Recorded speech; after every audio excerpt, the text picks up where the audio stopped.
Subscribe to our YouTube channel and press the bell icon to get the latest updates.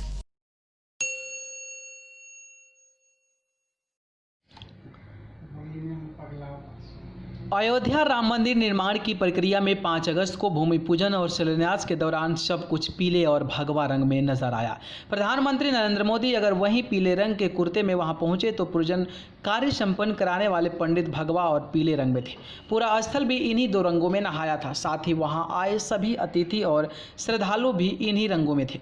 भारतीय संस्कृति में भगवा और पीले रंग का बहुत खास महत्व है, सभी महत्वपूर्ण है और धार्मिक कामों में इन दो रंगों की महत्ता को सबसे ऊपर रखा गया है। लेकिन ये रंग क्यों हिंदू संस्कृति और पूजा और शुभ कार्यों से जुड़ गए, ये जरूरी सोचने वाली बात है। ये भी कहा जाता है कि दोनों ऐसे रंग हैं जो देवी देवताओं को भी बहुत प्रिय हैं।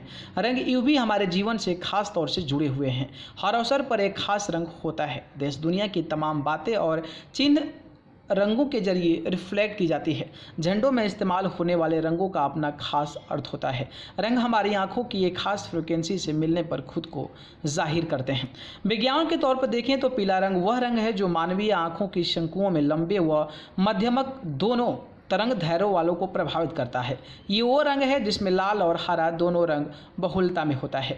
हिंदू परंपरा की बात की जाए तो पीले रंग का इस्तेमाल धार्मिक अनुष्ठान और विद्या के लिए शुभ माना जाता है। अयोध्या के हाल फिलहाल के इतिहास में ऐसा पहली बार है जब पूरे शहर में पीले रंग का इतना वर्चस्व देखा जा रहा है।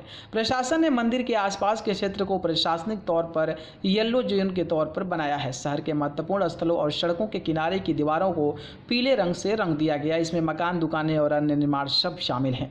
भगवान कृष्ण को पितारंबधारी भी कहा जाता है। वे हमेशा पीले रंग में होते थे। तो भगवान राम भी जब वनवास के लिए अयोध्या से निकले तो उन्होंने पीले रंग के वस्त्र धारण किए। दरअसल पीला रंग शुद्ध और सात्विक प्रवृत्ति का परिचायक है। यह सादगी और निर्मलता का भी प्रतीक है। सृष्टि के पालनकर्ता भगवान विष्णु का भी पीला रंग प्रिय है।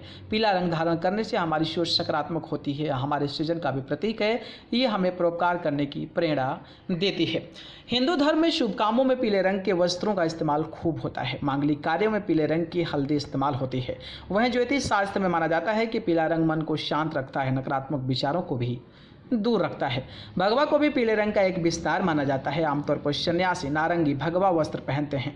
नारंगी रंग और लाल पीले रंग का मिश्रण है। लाल रंग दृढ़ता का प्रतीक है तो पीले रंग का सात्विकता से जुड़कर ये व्यापक भाव ले लेता है। इन्हीं भावों के सहारे हम संसार का माया मोह त्याग पाते हैं। केसरिया यानी कि भगवा रंग वैराग्य का रंग है। हमारे आज़ादी के दीवानों ने इस रंग को सबसे पहले अपने ध्वज में इसलिए सम्मिलित किया जिससे आने वाले दिनों में देश के नेता अपना लाभ छोड़कर देश के विकास में खुद को समर्पित कर दें। हालांकि इसे उमंग और उत्साह के रूप में भी जोड़ा जाता है। न्यूज़ रूम से न्यूज़ लाइव की report. Subscribe to our YouTube channel and press the bell icon to get the latest updates.